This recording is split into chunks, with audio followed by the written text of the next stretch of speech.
Hello and welcome to a wonderful Magical Monday, Memorial Day, Magical Monday. Happy Memorial Day, where we're celebrating our ancestors, really, is what it's about. And the notion of indigeneity inside the being, because inside the being we carry all of the memories, all of the essences in our epigenetics, compressed inside the being that is us. Not only that, we are antennas for picking up the radiant field of consciousness that is left here. And so everything that comes before us is currently present. And so all those who came before us, not only those who died in the Great World War II or World War I, but those in all the insurrections, all the wars, all the deaths from disease, from attack, from all those things, they're all present inside us right now. And remembering and being humble to that notion of sovereignty of self and indigeneity inside the being brings us to a humble awareness of center, and it's from that location that we can really share magnificence of self. So welcome, my name's Mark Abadi. This is a live, inspirational, common unity collaboration. Today we have a wonderful guest, Enolia. And Enolia Enolia is also named Changing Times Woman. It was her spiritual name given to her. Enolia is a fantastic harmony channel. She creates a musical enchantment that helps us to discover the reflective notion of self. What else have I got on Enolia? She harmonizes the cooperation between experience and a broad knowledge of an energetic medicine in which we're focused to heal the soul, heal and empower the soul. She's a modern day medicine woman, and she shares an accumulation of knowledge of ancient practices and teachings that guide this global empowerment of self. Again, wonderful. It's so good to have Enolia. Let's bring Enolia in. Welcome, Enolia. Hi, how are you, Mark Body? I am sparkly and shiny and new, afresh. I am alive and afresh. Yes, it's so great to be here. Thank you so much for having me. It is such a pleasure. Thank you for coming on. Tell us about what's going on for you at the moment in the world. So what's going on for me at the moment in the world is that, as we all know it, we've really been reflecting inside. We've really been taking an embrace and taking stock of, okay, here I am, this being, this person. What can I contribute and what can I do? All right? But I'm going to tell you that being a feminine power, one of the things that my greatest gift is gestation. So instead of running around and just doing things, to sit, to gestate, to understand, and to check in with self, and to check in with understanding what my purpose is, why I'm here, and truly embrace that in its fullest, looking at it in every direction, is the time that I've used to reflect upon what's going on within me and external to me. Does that make sense? Absolutely. You know, I think that when we talk about gestation, there is this notion that comes to mind of the butterfly, of the caterpillar going into the cocoon and melting and dissolving itself. With gestation, there comes a lot of fear. And that makes sense. It does. And, there's a great analogy that I like to use with this. And you kind of brought it up. The butterfly is cocooned, right? So I like to look at that as akin to, let's say, a cave. You enter a cave. The cave is dark. There's not a single thing that you can see within that cave, right? So our immediate reaction is to go, I'm in fear. What's going on? I need light. But those who are patient will realize that your eyes adjust in the cave. There's no true darkness that our eyes cannot adjust to. So let's take that one step further. I introduce a flicker of light to that cave. What happens to that cave? It is no longer fully dark. One flicker of light changes the atmosphere completely. I don't care what density of darkness you're dealing with. Now, if you look at the opposite of that, and you're in all light, and you try to introduce a flicker of darkness, doesn't work. The darkness is absorbed. We are that flicker of light. We are that one little introduction of light in the midst of that darkness. The question is, when we're in fear, we dim our light. We dim out our light. But when we are secure and in our strength, we shine brightly. We are that one flicker of light within that cave, just like the butterfly. The butterfly is in that cocoon of darkness, but it emerges. It emerges in its beauty. Yeah, I mean, it's beautiful. What about people who are actually like, I don't know how to find the light because I'm too scared of the dark. It's almost like, you know, deer in headlights, but mixing light metaphors there. The notion that, you know, they're petrified and they don't know where, like they're almost like this. Yes.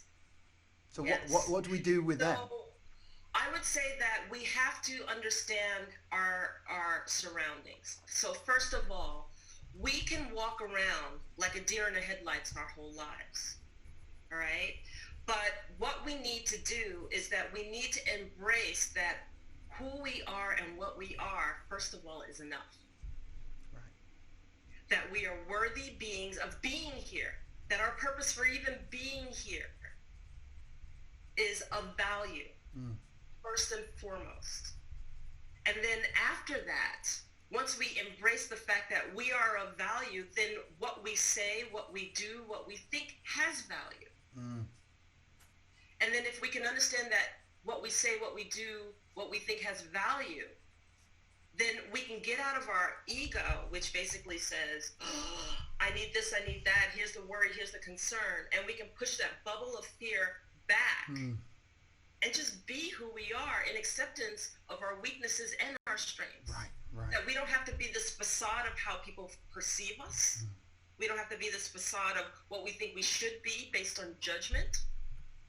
That we basically can just be ourselves. Now, first of all, you got to define what fear is, too.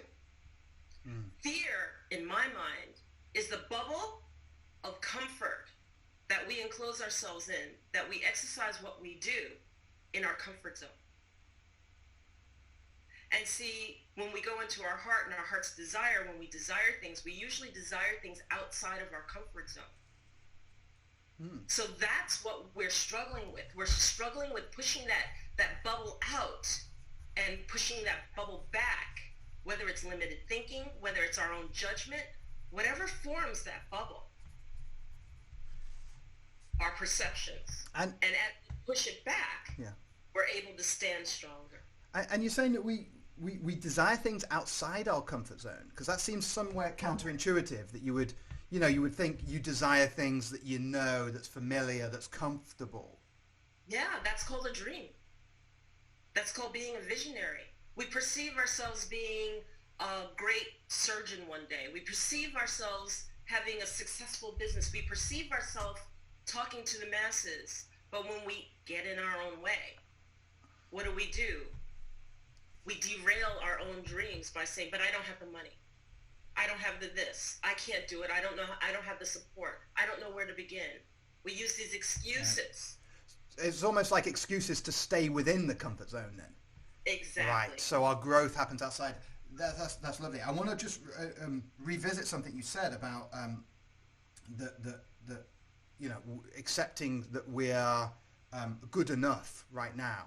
And I think, with this Memorial Day and how I started to introduce the notion that everything that's come before us has brought us here. But in fact, not only are we enough for right now, we are honored like guests. We are the honored all of us here on the earth have been, if you like, chosen by evolution, by God, by spirit, whatever word you want to use. But we are honored guests of those that have come before us, have literally selected us. Yes. Yes. I feel that we all kind of raised our hand and basically said, we'll come. We'll be here. Uh-huh. We're ready, and we'll do it. And then that brings us back to, well, if we raised our hand, what is our purpose? And it's interesting. I love reading ancient texts, and I was playing with not playing with, but reading the Emerald Tablets. And one of the passages that the Emerald Tablets basically said is that we are the children of men, and the children of men were sent here to hold the light. We were sent here to hold the light. That was one of our purposes. Now, we all have many purposes, but one common theme that we are here to do is to hold the light. Well, you go, well, what does that mean, hold the light? Well, when we look at our thinking, when we look at and how does the Emerald Tablets put it, when we look through the veil of the night, we're looking through the bondage of how we think, our limited thinking, our limited perceptions in this world. And to hold the light is to know that you're worthy, to know that you're of value, and to hold that positive thought, voice, and strength within you right here and now. Because one thing that is always constant, law of vibration tells us, is change. Things will change around you constantly. It's like being akin to that lighthouse that's in the midst of the storm. The storm swirls around you. It changes. It rains. The wind gusts. It floods. It does everything. But what does that lighthouse do? It holds its steadiness by being that beacon of light. And those who are lost in the storm find that lighthouse. And those who choose not to look for the lighthouse are lost in the storm. But that lighthouse is steady, it's constant, it knows what its job and its purpose is to do, which is be the beacon, be steady, bring in that light. All right, so in this metaphor, where is the lighthouse? The lighthouse is you. The lighthouse is within you. You need to be that steady beacon no matter what the chaos is around you. That is our common theme, and this is what I love about ancient texts, because that text was written 2,500 years ago, those tablets were found. And it's telling us that children of men are the light. That is their purpose here. So, what are we? We are that beacon of light. Where are we that beacon of light? Right where we are. You are that beacon. I am that beacon. Everyone whose heart is touched is that beacon. That is your purpose. So those people who are lost going, what should I do? What should I do? What should I do? Stay positive. Hold the light. Be the beacon when someone interfaces with you. Show them that love. Show them that steadiness and that strength within you, because that is a ripple effect. Yes. So let's talk about that. How does one be the beacon? Because the notion that we're talking about here, the bearers of light, Lucifer, is that we're all the bearers of light inside. We all have that beacon inside us. So if people are like, who am I? What do I want to do? And almost like, because the thing I'm noticing is that a lot of people's identity of who they thought they were has crashed, because all the habit patterns that were in the world outside that were maintaining who they thought they were have now gone. And so they're kind of, it's like withdrawal symptoms. Yes, it's beautiful, because really, think about this. We became our roles.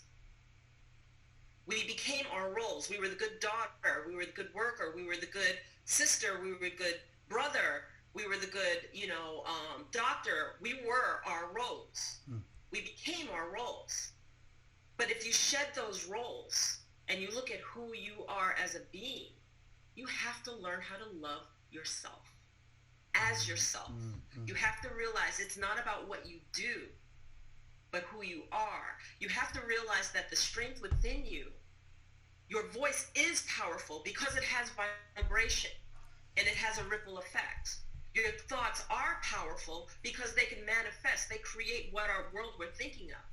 If you think of the great leaders in our world, let's just take Nelson Mandela, for example. Mm-hmm. And he was a free man, and then he was imprisoned. But he was never imprisoned because the bondage of imprisonment is the mind. And so he showed his freedom with some of the most noteworthy writing in prison because it was free here. And our outside circumstances are always going to be our outside circumstances. So that connection to the people was still just as powerful in his letter writing than his walking around and doing lectures. I mean, it's interesting what you said there. I really like that. It's not about what you do, but who you are. And at our core, who we are is bearers of light. We're all the beacons that are honored guests of the ancestors of not only of this land, but of this planet, and not only of this planet, but of this universe. Literally, all the seen and unseen forces of the universe up until this point in time have deemed us to come forwards. have created the... Let's also not forget that we have gifts. We are gifted. We did not come here empty-handed. So, we're constrained with all of this ideology of, what do I do? But the gifts that we're giving, is the mental communication and connection. How many times can you walk into a room and out of a crowd of people, you connect with this person, this person, this person, and this person? It's not by mistake. That's by design. That's by design. So when we talk about our gifts, that we've forgotten that we're telepathic, that we have that understanding within our bubble to know exactly who we're drawn to, who we're connected to, who we should be communicating with. All of those things are bubbling out now. Why? Because we're not doing the interaction of that busyness, distraction with media, with television, with this, with that, with the other. When you sit still, you see it. Right. And it's almost like the first opportunity we've had in eons to exist without a society inflicting upon us what we should do. And it's like we run around going, I got to do like this, I got to do that. And really what we need to do is we need to allow the other part of our brain to be engaged so that we can be. And then as we are being, that intuitive sense of when we're ready to do, we'll know what our purpose is. Right. Exactly. And it's almost like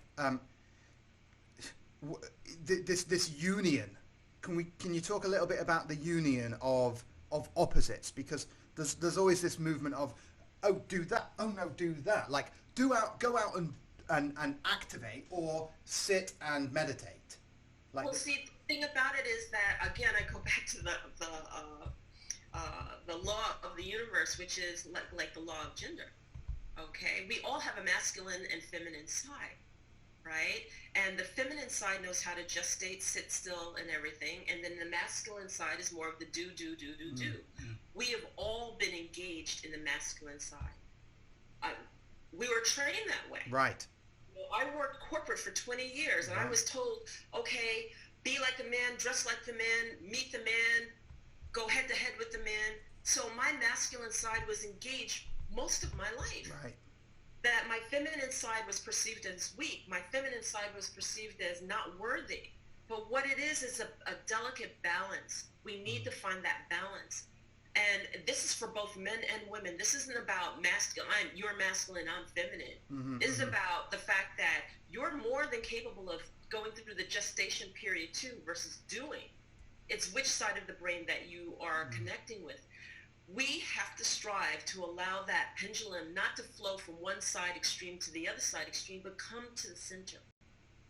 Come to the center and engage the masculine of doing when we need to do, and engage the feminine side of being or gestating when we need to gestate, and find that balance in between. It's the same thing between dark and light, right? Good and bad. There's no dark and light, good and bad. There's a pendulum swinging in terms of the waves of, today I'm really, really good. Well, I have my bad days too. Yeah. and striving for that balance. Somewhere in the like I've been exploring what is it to be empowered in the masculinity, because it seems to be that's what really needs the healing on the planet because of the way the masculine has been running amok and destroying things. And there seems to be a secret to it, and the secret I'm discovering is surrendering. Can you speak to how is it masculine to surrender?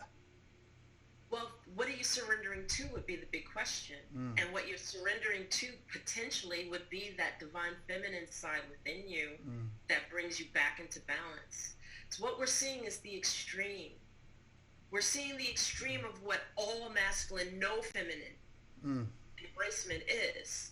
And so in that extreme masculinity, we have agitation, we have rage, we have warlike actions, we have all of these different things that are the extreme. But when you're in balance and that femininity is engaged, well, why can't we have a conversation about it?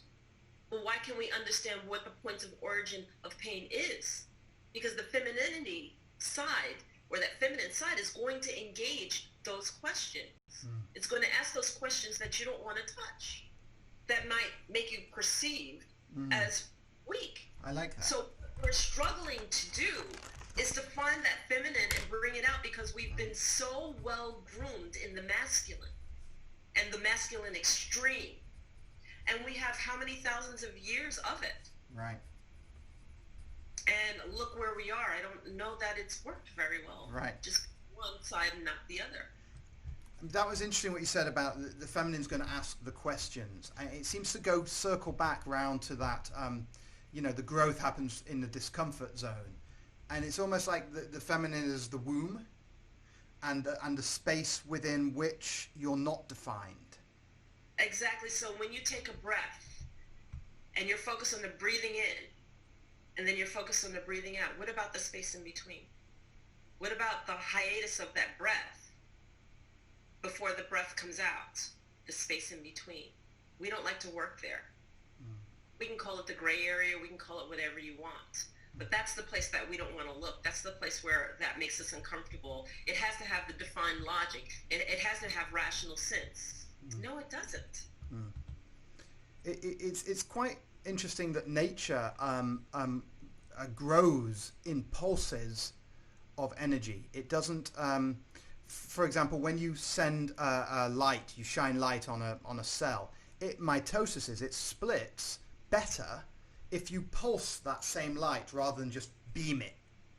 If you interrupt the pulse, if you I'm sending it, now I'm not. I'm sending it, now I'm not. Sending it, now I'm not. And the best pulse is coincidentally at the same sort of resonance as the Schumann resonance, 7.8 hertz, a hertz a beat per second. But it's interesting that nature pulses, and the one thing that unites everyone on the planet seems to be music. Can you speak to how music can be used to remind us of the pauses between action? Well, you have to look at it a couple of ways, and I want to go back into what you're saying, that pulsing light. We're that same being. When we get a dose of sun, and then it's gone, and we get a dose of sun, and then it's gone, and I'm sure that people feel this now because they've been inside so long, right? We do not flourish. We aren't flowers. And nature brings out the harmony and the light and the recharge and all that we are as beings, as vibratory beings. What I love about sound and about music is that vibration, we directly align with that vibration. I want to refer back to Dr. John Berlew in tuning forks and human tuning, okay? Whether it's solfeggio or whatever. When he put himself in a chamber that was completely silent, okay, eliminating all sound in every regard, he realized he could still hear sound, and he was like, what the heck is this? Why am I still hearing sound? It's because we are in harmony. Our body parts physically make a sound and vibrate at certain levels, and he made that akin to a harmonic scale. So our general beings actually react to the key of G. And let's say your liver reacts to the key of A, so we are actually musical in our own being, but we don't listen. We're not attentive. We don't check in, most of us. We are so busy listening to outside sounds. So now you have this. Why wouldn't I respond to music? Key of G aligns my body, because your body aligns and goes to the highest vibration that it hears when it's out of alignment. And this is why music really, really impacts us, especially music that is played at 528 megahertz or 822 megahertz, because that's directly in alignment to our physical beings, to our actual body parts and internal organs. And we are in our joy and our harmony. And that's why it's also been found that when toning and certain tonings are done for people who are extremely sick, that it actually heals them. So to me, that's just a whole world. And isn't it interesting that the music industry doesn't typically play music in that 528 megahertz or that 322 megahertz? It's usually done outside of that sound, that it's specifically noted, like the musician specifically knows that they're in 822 megahertz or the specific megahertz that the body responds to the most. So I'm sorry, you're saying the musical industry plays those megahertz or doesn't? Doesn't. So The artist typically will align to. I specifically, like when I was doing a meditation CD, I could have played anything, you grab background music, but I realized when I was doing it, it was like, no, I want something that the body I know specifically will align to. And that's 822, I don't have my math here, 528. Well, why would the music industry not take advantage of that and pump out music that is in that frequency range? That's an interesting question, and I do a lot of research and reading, and I know that in my readings, it was a conscious choice. It was a conscious choice that standard music, and I think I was reading about Pythagoras, believe it or not. Absolutely, Pythagoras started the musical scale, and with the about Pythagoras, and Fibonacci a lot of sequence. decisions were made so long ago that all we've done is just followed. And then somebody later discovers, oh my God, but if you did it 522, I realize, or 528, I realize that I can get a better response. Why is that? And they go back and they realize that, well, Pythagoras found that out years ago. Solfeggio found that out years ago. Well, why aren't we using it? So that's interesting. You bring up an interesting point about tradition. That this is one of the things I've rebelled against in my life more than anything. Is this notion of tradition, or even the notion of a lineage. Now, lineage is thrown around as a really sexy word amongst the spiritual community because, oh, what lineage are you from? Oh, my master's from this lineage. Oh, I'm carrying this lineage. And it's like, I wonder, where is the edge between people blindly following a tradition because it's what we've always done and following the wrong pattern, and the connection between honoring a lineage? Well, that's a huge question. I mean, we can go on for hours and hours in that, but I'll take my shot at Just it. a couple of minutes is fine. Which is, we all have ancestors. We all have ancestors. And it is our hope that we gather the best parts of our ancestors to come forward. And then if I work with you, Mark, and we do ceremony, and we bring our ancestors together purposefully, I've taken on your lineage, okay? So my lineage joins with yours.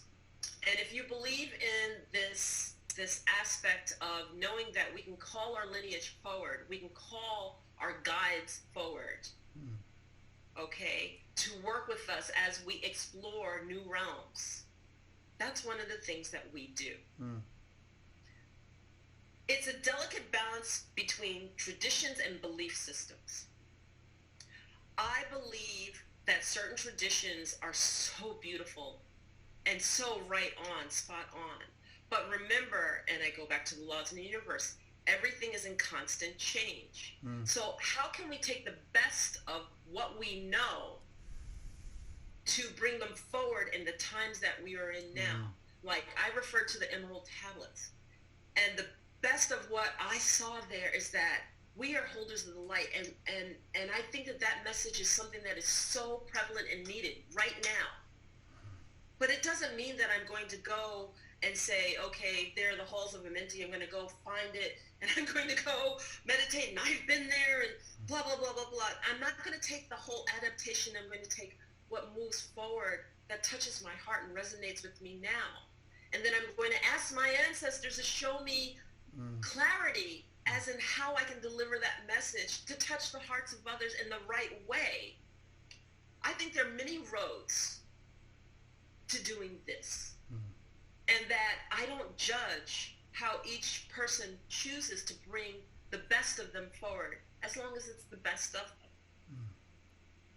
them. So I hopefully answered your question. It was a purposefully wide and interestingly difficult question, because I've noticed very much recently my background's Jewish, and so I've always rebelled against the whole all my ancestors were Jewish up until me, pure Jewish, I better marry a Jewish girl. And so I had to delete that programming and live the guilt of tradition, breaking the tradition, Yeah. So. But I have to tell you, so I'm African American, right? So, my ancestors went through slavery. I have Cherokee in my background.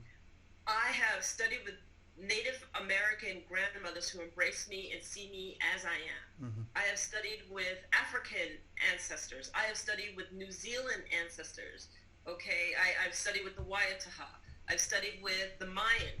I've studied with a little bit of everyone. Everyone's tradition is so beautiful. And there are aspects of the traditions I wouldn't touch with a 10-foot pole. I'm not subservient. I'm not this. I'm not that. That's parts of that came with those times. But we need to peel away the judgment that we have and look with an open heart, and then understand with an open heart. And that doesn't mean I'm going to run around and say, I'm Native American, this is the one I believe in, this is the only way it can be, or I'm this. The Kabbalah has many beautiful things that I've learned in its mysticism. So those aspects are all a culmination of Enolia. Period. No labels, no this. I'm not Enolia the this or Enolia the that. I am just Enolia, and the culmination of my experiences, my knowledge, and who I am makes up Enolia. And that's the only label that I'll wear right now. Yeah. All right. Good to know. Good to know. I'll have to create your own clothing label. And so one of the things that I'm noticing is it brings us back to the idea that we brought up originally about the flexibility, the strength in the flexibility. And something I noticed with the rituals, I've been really embracing ritual practice of late. And once one lets go of the interpretation of the ritual, there's something that joins us underneath all of the interpretation, all of the story. What's that thing that holds, like you've studied all across all these different cultures, all these different rituals and these practices? What's the thing that unites them all beyond the story of them? Love. Love is multidimensional. Wanting the best and compassion for our fellow being. Now, when I say love, it's not just, oh, I love you. Oh, I love my family. Thank you. We're talking about multidimensional love that no matter what negative is practiced, that it is overcome by love, that there is this harmony in the universe, that there is this vibration within us that exceeds all dimensions, this dimension, all dimensions. And this is why I'm saying that love and that light go hand in hand. Because when you stand strong in that love and that vibratory being of who I am and love here, if I'm filled with it, you can put this physical container through anything you want to, because you can't touch what's in the heart, and that's love. So when I am approaching a tribe or anything, and I have a smile on my face, and I come with my heart open, and they see that love, versus a sense of entitlement, versus a sense of even fear. Fear. Because there's an interesting one there, because you might come and really want to connect with someone's ritual, but you might have fear that you'll trespass on their toes and stuff. Yeah, and what we project is definitely how you're seen, and how you're seen is the first initial reaction of how you responded to. So if I come to you and I'm beaming and I have this love and I am such a different being than you, but I have this, there's something about her. There's something about it, and I want to know her. I don't care what container she comes in and what she looks like, or what she's perceived as. There's something I feel here in my heart. Yeah. How? Yeah, sorry. Tapping into that multi-dimensional being that I am. Right. How does love relate to authenticity? Because what if you're feeling shit and you're feeling angry? How does love relate to other emotions that we would class as unloving? That's an interesting question, because this goes back to the love of self. Okay? Now, I can be angry in a really crappy mood, and goodness knows we all have those, right? But if you look at the human being, the mind, if you look at the mind and the ego, we have many aspects of each other, or many aspects of ourselves. There's courageous Enolia, there's the childlike Enolia. Well, childlike Enolia likes rage and be pissy and moany and sometimes even self-destructive, right? But do I have to let her lead? That's an interesting concept, right? I can consciously say, you know what? My child is leading me right now. I'm really crappy mood. I'm pissy. I'm moody. My emotions are like a roller coaster.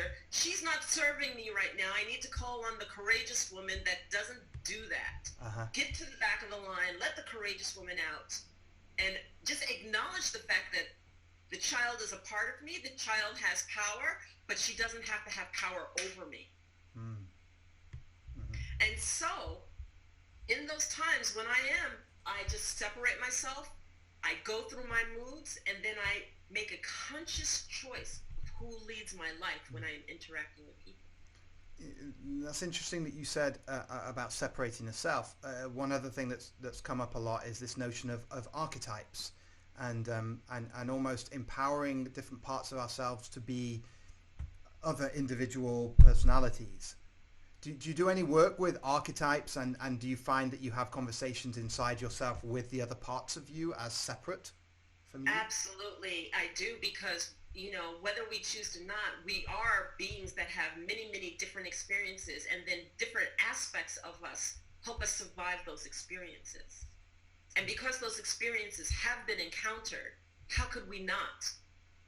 Okay? So the thing is, one, notice and understand that you are made up of all of these variants. My goddess is powerful, but my child can be very destructive. And when I recognize and understand that my child is up, I call on my goddess. However, I have to embrace and love and let my child know, I realize that she's a part of me. She will always be a part of me. I cannot chop off a part of myself. That would be like chopping off an organ. But I can let that child know, guess what? I grow up and I make it and I survive. And your survival tactics that come up that are self-destructive aren't needed right now. And I can heal that child and hug that child and let that child understand that they are loved, they are part of me. I will always embrace them. But they may not lead in my life, especially in aspects and times that I know. Right. Because there are times you might want the child to come out and play. Exactly. When I hang out with kids, they love me. They're climbing all over me because I'm back. You know, like, and so it really seems that it's a notion of acceptance Yes. and Yes. accepting and allowing us to be to choose where we bring our different powers forwards, our different centers of Exactly. self. Acceptance of total self. Yes, I can be really crappy sometimes. I accept that part of myself. Oh, well, having someone outside say, you were really crappy. It's, yeah, I was. Yeah, I remember Right, that right. part of myself. There's nothing that you can't tell me that I don't already know about myself, and honor it. Mm, It's okay. there you go. Yeah. I am not a perfect being, Well, and well, and that's where confusion comes in here because yes, I'm not a perfect being, but yet you are a perfect being. yes, You're perfectly Enolia. So, and this is where I find that language puts us in a twist, in a bind. hmm, You know, because we're inside the duality of this yin and yang, masculine, feminine, hot, cold. There has to be good to be bad. Dance. And so at the same time as it's almost paradoxical. Well, it is paradoxical, and then people get this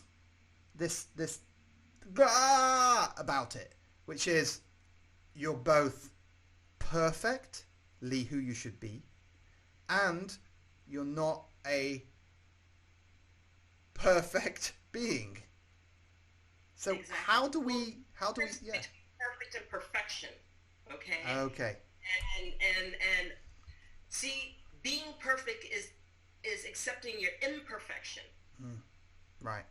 right? So when I accept the whole totality of who I am as a complete being, dysfunctional and functional, that's perfect Mm, because I can see the imperfections in me. I can embrace them. I can understand when they come forward, and it's okay. I have permission to come forward and be that dysfunctional person right. sometimes. Right. And then, by the way, when I'm on and I'm in my functioning self, that's beautiful too. Mm, mm, And yeah. that's the beauty of it all. Yeah. Yeah. And to bring us back to the notion of our ancestors and on again Memorial Day, I mean all days should I believe embrace some appreciation for our heritage and the fact that we are honored guests of the now. Mm, So that really everything that happened before us, everything everywhere has led to us now. And the beauty of that is that when we look at the ancestors and we look at their strengths and we look at what they brought to the table and the things that they've achieved, all of that strength, all of that knowledge, all of that has come forward to who you are right at this Mm, moment. And they've given you everything to be that beacon of light. They've given you everything to right. stand strong. They've given you all that they have to be the orator that you are, to Ooh, shine the great. light on things that you are, to just allow you to shine as you are in your strength and in your power. And I'm Mm, not talking about at the cost of someone. right. I'm talking about in the core. And in the core, that is the love energy, which we're also calling acceptance. Yes. You can say it's love or acceptance because it has to allow for. And I think that's where the interesting notion of joining this masculine drive energy, but preceding it with like the love bubble Hmm. and the love bubble of I accept all all. It's not even all of who I am. It's just all. All. The all. The all. Because we are so much bigger than these physical containers. Right. We are a multiverse inside of a container. Each one of us. Mm. And then that's why you said, well, why does music affect us? Why does this affect us? Because we connect at so many different levels that we don't even recognize anymore. Mm. And we are this multiverse. And if we could just calm our fears down and truly reflect that which we bring forward and are, we're a force to be reckoned with. There couldn't be any amount of anything that could be done that can contain it. So I sit here and I submit to you how powerful you are, how powerful our listeners are, how powerful I am as this multiverse, and that I cannot be contained by the bondage of just my thought limitations. Right. And it brings us right circle back to the notion of power and surrender. Yes. It seems like the notion is inwardly surrendering to gain the power. Yes, and I want to emphasize that because in third dimensional world, in our here and right now, people perceive that power is control. It's not. Power through control is limited thinking because you can't see beyond that control, which is shameful. Is it shameful? Is it their fault? Like, should shame be a thing? Because I have this. No, it's just sad. Sad, right? Yeah, sad. It's sad. It's sad because the limited belief and the limited perception that I'm powerful at the cost of others by stepping on their backs. Right. That I'm powerful because I get to control you because I have better means or not. Right. These are all ego-created limitations that are so insignificant. And then I'll just go back to the law of change because everything at a flick of a moment can change. And so, because there's a part of me that is like a rageful not revenger, but a destructive power. I am very aware of the destructive force that exists within me, and I honor it. And there's a part of me that say, look, I mean, as I said, I'm Jewish, and there's Nazis and stuff, and so if I come across Nazis, there's a part of me that wants to eliminate them, that wants to burn them to smithereens. And we could say the same of all these people who are oppressing and bullying the more gentle of beings. But what is the real, I mean, because that's the masculine. I'm meeting their oppression with another oppression. Like my will upon their will, even though, arguably we can consider they're evil and bad.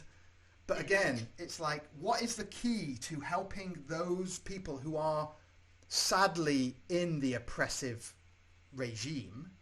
How do we help them to awaken? Think about that. They're in an extreme.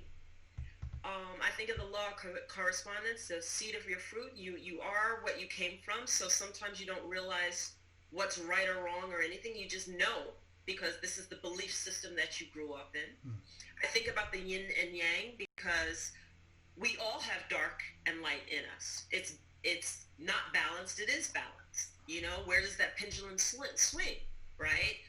We have people who truly believe that they're in help of others by forcing and commanding certain things. And what we need to realize is that the imbalance is that pendulum's all the way to the right instead of in the center. There is got to be a way that opens the heart, that recognizes that there are other ways and means of doing things. And again, I look at the passive resistance in our histories because everything goes in cycles. Everything goes in cycles. And I look at some of our greatest leaders like Gandhi, like Martin Luther King, passive resistance. How did they get across? I know it was at the cost of lives, I know, but they all did not go back fighting and trying to meet them at their level. They came back and they said, you may have my physical container, but you cannot, really what this amounted to is you cannot move my mind. You cannot move my heart and where my heart awakens to.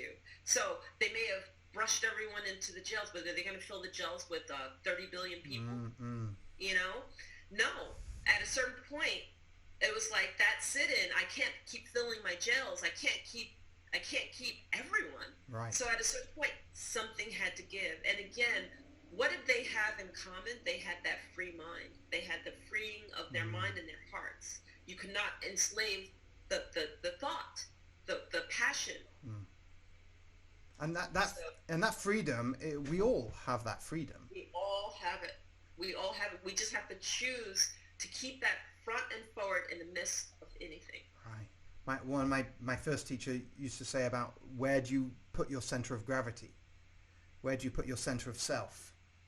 And we can put it in, it's like, we've got a breadth of areas where we could choose to sit in. We sit in our child. No, I'm not moving. I'm not going. Or we sit in, and again, that compassion that they held seemed to give them a power, and but through surrendering. And I want to bring it back to something that I always saw, like, there are things that are in front of us that tell us the story all the time. Go back to orphanages, and go back to having too many babies in the orphanages. And the nurses would try to hold a child a minute a day, and then some children wouldn't get held. And then those children who were not held were the ones that ended up having a harder life, because they never discerned what it felt like to be held, to be loved, to have something tender, to have affection. And then the ones that were able to get affection did not have that issue. So to me, right from the beginning, that love, that compassion, that responsive love. I also remember seeing a case study on a child that was a teenage boy and went to the parents were so excited to adopt him. And he was a masochist. He basically would fight and kick and scream. And I remember in the case study, I was overwhelmed because I was like, there's no way. I don't know if I had the wherewithal. But that mother forced that child to be hugged for an hour every day, And I think she started at 14, she ended at 17. And that kid got up at 17, 18 years old and testified how his mother never gave up on him. And how he would kick, scream, bite, fight, everything. But in the end, he realized what love was, and it took that long for it to penetrate that hardcore shell that he put, that defense mechanism that he put. But that multi-level love of that mother saved his life. You mentioned a word that keyed into me. It's affection. Do you think that MLK had affection for the oppressors? Yes, I think he did. And yes, because he said love his enemy. He said what? He said love his enemy. You have to see love your enemy. Love your enemy. Because he didn't see his enemy as the enemy. He saw his challengers as human beings that were misguided by a belief system that they just needed to see that there was another way. Right. And so that is powerful. Right. That is powerful, because I can look at you and that's Mark Abadi, and he's a man, and he has this opinion, and he has that. Or I could say that's Mark Abadi. He's a human being, and he was brought up in a belief system, and he doesn't perceive that he's doing anything wrong or right. He's just being what he knows. Right. Yeah. So what it takes is a greater person within us to see the human beings that we are. I love that. And so bringing compassion to those who, I mean, it really is the idealisms that Christianity says it upholds. Of course it doesn't, but the idealisms of that, bringing compassion and presence to the oppression. It's like, it's back to your dark cave analogy. Just shine the light. So if you want someone to change, going in and kind of like pushing them to change is exactly the wrong way. Doesn't work. You just shine the light and embody it yourself. Right. Be the light that you choose to be, and people will observe and see it. Right. And they will be drawn to you. Right. And they will observe you, and they will see you, and they will feel you, because you can't deny what you feel. You can lie verbally about anything you want to, but you can't deny what you feel. Right. And you can either embrace it or be in fear of it. But at a certain point, if you constantly feel that way, you can't deny. Well, you can deny, but it's there. It's a truth. Seems rather pointless to deny. Be the light. I like that. Be the light that you are. I think that's what we circle around to. Enolia, it has been such a deep, deep pleasure. Tell us about how people can get in touch with you. What's going on? What are you doing? You're seeing clients. You're doing seminars. What's happening? So a few things are going on with me, and I'm so excited that you asked. I've written my book, so it's going to come out. I haven't named it yet, but are you going to do like a poll for names? Because naming my book was the hardest thing I ever did. Just the name, you know. But just keep your eyes out for it. I will announce it on my Facebook and on my website. I can be followed on Facebook at Enolia, just Enolia. And my website, enolia.live, is there for anyone who wants to see the work that I do. I do session work, I do group work, drum making and ceremony, all kinds of things. Nice. I am currently holding classes on your basic self, and I'll be introducing Walking the Path to Realization, Dreamscapes, so we can do some higher level studies. Nice. I'm excited about that. And then also... These are online classes? They're online classes? Online classes that anyone can join at any time. If you go to Enolia Live, yeah. Also, just launched and then still in the process, we're pending, but my nonprofit, and that is at Expressions of Humanity Foundation is what it's called, and the website link is expresshumanity.org. So you don't have to type it all out. Yeah. But we are a startup, and we're accepting donations to help us in our startup process as we are pending for our certification. So I'm excited about. And what's that going to be doing? What's the nonprofit going to be doing? That nonprofit has taken on a handful of projects to be able to help humanity. We are doing 3 localized in the U.S. and 3 kind of international, but we have Nancy's English School to help her. She touches 2,700 students, and she's a school that teaches English to the Portuguese-speaking people.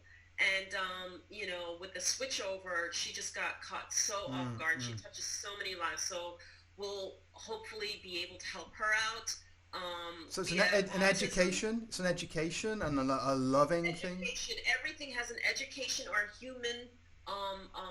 humanistic activism, humanity activism, or humanity helping purpose. So we're really excited about that. Wonderful. To be able to, and eventually we'll be able to do fiscal sponsorship, so that if you have a project, you'll be able to approach us and work through your project. Wonderful. That sounds fantastic. And so you have a newsletter people can sign up on your website? Yes, at enolia.live, and excited if you would join me. And I am on Facebook, Instagram, LinkedIn, YouTube, everything. And I also do, because I travel the world globally, I'm also doing stories of Africa, of where the travels were and how the culture had opened up to me. And those videos come out once a month, so one will be coming out at the end of this month. Amazing. Enolia, thank you so much for coming on. Such a deep honor and a pleasure. Thank you. Grateful. Take care. Thank you. Markabadi. I'm just going to close up the show. Thank you so much for coming on, Enolia. We'll speak soon. Thank you. Oh wow, what a great show. This power of surrendering within seems to be where the magic comes. I mean, look, you don't need to explain who MLK is. You don't even need to say his name, MLK. It's 3 letters, has now permeated through the entire world. Probably the entire world knows who that person is. And not because they were the strongest and they fought and they killed people and they shot people, but because he sat inside compassion and presence, loving the enemy, and allowed the light to shine so that change could occur. Now, imagine if we all did that for ourselves to begin with. The compassion to accept ourselves and all the parts that we don't like about ourselves. Oh, I don't like this. Oh, I'm lazy. Oh, I'm this. Or I'm angry. All those parts. What if we approached it in the same way that MLK had the impact that he did? By holding compassion and love for all parts of ourself, honoring that the entire universe that's come before us, every single thing, every grain of sand everywhere in the universe has led to accepting this moment, including you.